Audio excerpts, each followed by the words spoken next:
அனைவருக்கும் வணக்கம். விஞ்ஞான சம்பந்த ஜோதிடர், அரியலூர் மாவட்டம். இந்த எண்கிணித்து வைத்து கொண்டுதான் நான் ஜாதக பலன் எப்படி எழுதப்பட்டது என்பதெல்லாம் இதன் மூலம் தீர்மானித்து சொல்லி கொண்டு வருகின்றேன்.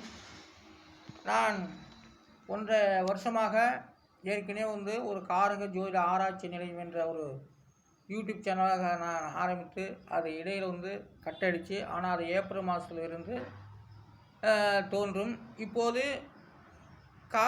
காகத்தினுடைய காரகர் ஜோதிடம் அரியலூர்னு போட்டு யூடியூப் சேனல் ஆரம்பிச்சிருக்கேன். இதில் அதாவது வார்த்தை அடிப்படையில் தான் ஜாதக பலன் எழுதப்பட்டது. வெற்றி என்ற சொல்லுக்கு 3 எழுத்துக்கள். அந்த 3 எழுத்துக்கு உண்டான எண்கணிதம் 8, 5, 9 இதெல்லாம் கூட்டா 22. அதோடைய விதி என்பது 4. வெற்றி என்றால் சந்தோஷம்தான். வெற்றி என்றால் நகைச்சுவைதான். வெற்றி என்றால் நல்லா கோலாகலம் தான். அதான் வெற்றி. வெற்றியோடைய விதியின் 4. அப்போ வெற்றிக்கு 4ஆம் இடம் சுகஸ்தானத்து பலன்கள் வருகின்றது. ஆடு மாடு கட்டடம் வண்டி வாகனம் எல்லாமே அதில் தான். வெற்றி பெற்றவர்களுக்கு வண்டி வாகனம் ஓடும். தோல்வியடைந்தவர்களுக்கு நடைதான். நடைபயணத்திலே செல்வார்கள். வெற்றி பெற்றவர்கள் வெற்றி என்று சொல்லத்தான் ஒரு மனிதனை நல்லா நடக்க வைக்கிறதும், ஓட வைக்கிறதும், வண்டியில் போக வைக்கிறதும், விமானத்தில் போக வைக்கிறதும் எல்லாமே வெற்றி என்று சொல்லத்தான். ஏன்னா வெற்றி என்று சொல் வாழ்க்கையில் செல்வத்தில் வெற்றி பெற்றவர்களுக்கும் அந்த வெற்றியின் 4 தான். ஆனாலும் வெற்றினா சாதாரண முறையில் அது ஒரு நகைச்சுவை. வெற்றி என்றால் ரசிக்கக்கூடியதுதான். அதாவது வெற்றி பெற்றவர் தான் ரசிக்க முடியும். ஆனால் வெற்றி இல்லாதவர்கள் கண்டிப்பாக சோகத்திலேயே இருப்பார்கள். அவர் அதுதான் இந்த வெற்றியினுடைய விதியின் 4ஆம் இடத்து பலனாக வருகின்றது. ஆடு வச்சுக்கிட்டாலும் சரி, மாடு வச்சுக்கிட்டாலும் சரி, நேரமாக 100 ஆடு மாடு வச்சுக்கிட்டோம்னுக்கு அது சந்தோஷம் கொடுக்கும். அதுதான் வெற்றி. வெற்றி என்றால் நகைச்சுவையை குறிக்கிறது, காமெடியும் குறிக்கும், நல்ல ஒரு உச்சாட்டத்தில் இருப்பதற்கும் அது குறிக்கும். அதனால் வெற்றி என்று சொல்லத்தான் மனிதனுக்கு வழிகாட்டுகிறது. வெற்றி தோல்வியடைந்து விட்டால் வீட்டிலே முந்திக்குவாங்க. அரசியல்வாதிகளும் அப்படி தான். தேர்தல் காலத்தில் நிறையா பேர் ஒரு மாவட்டத்துக்கு 10 பேர் 20 பேர் 30 பேர் 40 பேர் போட்டி போடுவாங்க. அதில் ஜெயிக்கிறது ஒருத்தராக தான் இருப்பாங்க. மற்றவங்களுக்கெல்லாம் அது சந்தோஷம் இல்லாமல் இருக்கும். வெற்றி பெற்றவர்களுக்கு தான் சந்தோஷம். அதான் வெற்றி. அப்போ தோற்றவர்கள் அவர்கள் தோற்றுவிட்டே என்று ஒரு மனக்கவலை தான் இருக்கும்.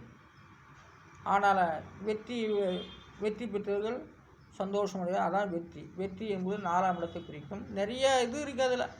தாய் சந்தோஷமாக இருந்தாலும் அதான், அப்பா சந்தோஷமாக இருந்தாலும் அதான், பிள்ளையோட ஜாதகம் சரியாக இருந்தாலும் அதான். வெற்றி பெற்ற தேர்வில் பரிசு எழுதுகிறாங்க பிள்ளைங்க வெற்றி பெற்றுவிட்டால் அதுவும் சந்தோஷம்தான். ஆம்பளை பிறந்துட்டோன்னா அதுவும் சந்தோஷம் தான். பொம்பளை பிள்ளை பிறந்துட்டால் சந்தோஷம் இல்லைன்னு சொல்லுவான். அதுதான் உண்மையானது. ஆனாலும் வெற்றி என்பது 4ஆம் இடத்தில் வருகிறது.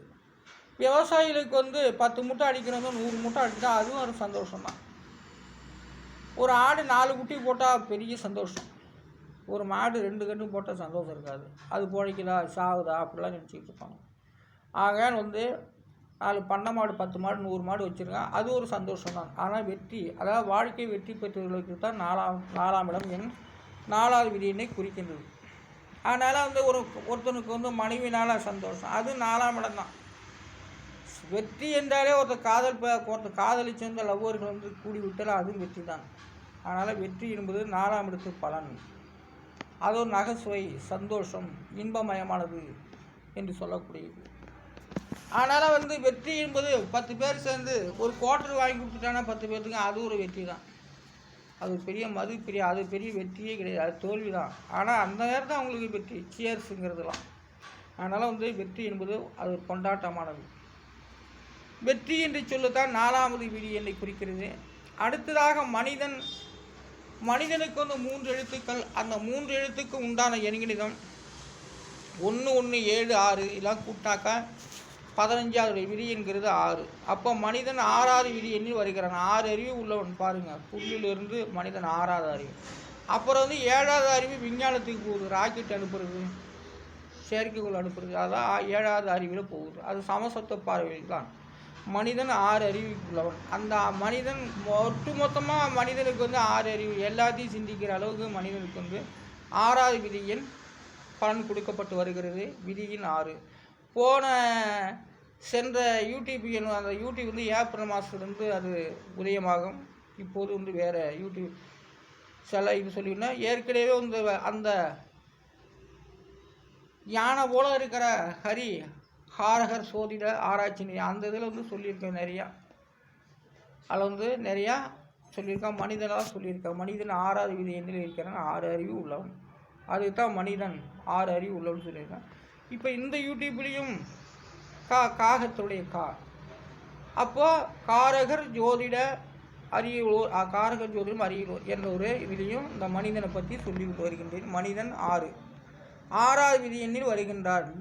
விண்வெளி பயணம் அடுத்ததாக சொல்லப்பட்டு வருகிறது. விண்வெளி பயணத்துக்கு வந்து எண்ணிடம் 6, 3, 8, 8, 6, 9, 2, 6, 7 இதெல்லாம் கூட்டாக்கா 55, அதையும் கூட்டினாக்கா 10, அதையும் கூட்டினாக்கா 5, 5, 10. அதோடைய விதி என்கிறது 9. அப்போ 55 9ஆல் வகுத்துட்டாக்கா விதி எண் 1ஆக வருகிறது. அப்போ விண்வெளி பயணம் போகிறவங்களாம் அவங்க விதி எண் 1ஆக இருக்க வேண்டும். அதுக்கு சில விதி எண்ணும் இன்னும் இருக்கிறது. 1 தான் மட்டும் இல்லை, 5வது விதி எண் உள்ளவர்களும் விண்வெளி பயணத்துக்கு போகலாம், 3வது விண்வெளி காரர்களும் போகலாம், 7வது விண்வெளி எண் உடையவர்களும் போகலாம். அதாவது விண்வெளி பயணம் ஒருவருக்கு 3 நம்பர்களை குறிப்பிட்டு வருகிறது. விண்வெளி பயணங்கிறது 1ஆம் நம்பர் உள்ளவங்க தான் போகணும்லாம் இல்லை, இன்னும் 2 நம்பரு உப நம்பர் இருக்குது.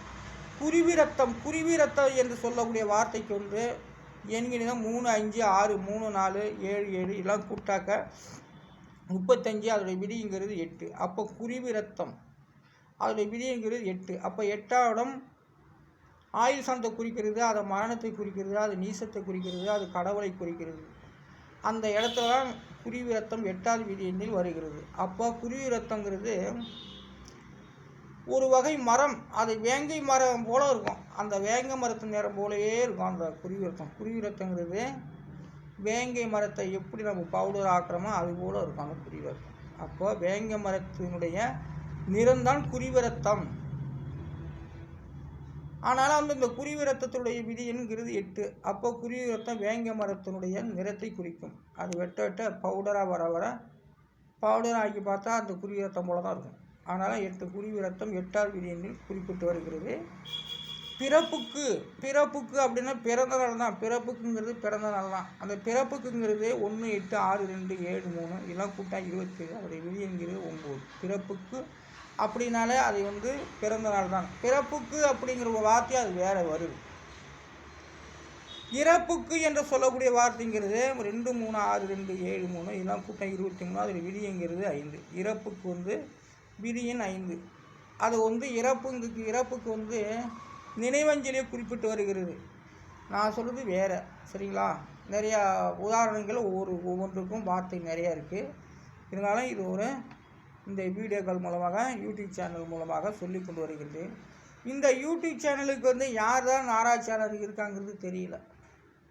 போன யூடியூப் சேனலில் இப்போ 432 22 பேர் சப்ஸ்கிரைஸும் 83 84,000 பேர் வியூஸும் லைக்கில் 1000க்கு மேற்பட்டவர்களும் இருக்காங்க. ஆனால் அந்த யூடியூப் சேனல் வந்து அது ஏதோ கை தவறி அதை போனதில் அது வந்து மிஸ்டேக் ஆகிடுச்சு. அது வந்து ஏப்ரல் மாதத்துலேருந்து உதயமாக ஏப்ரல் 10, 15 தேதி மேலே தான் வரும்.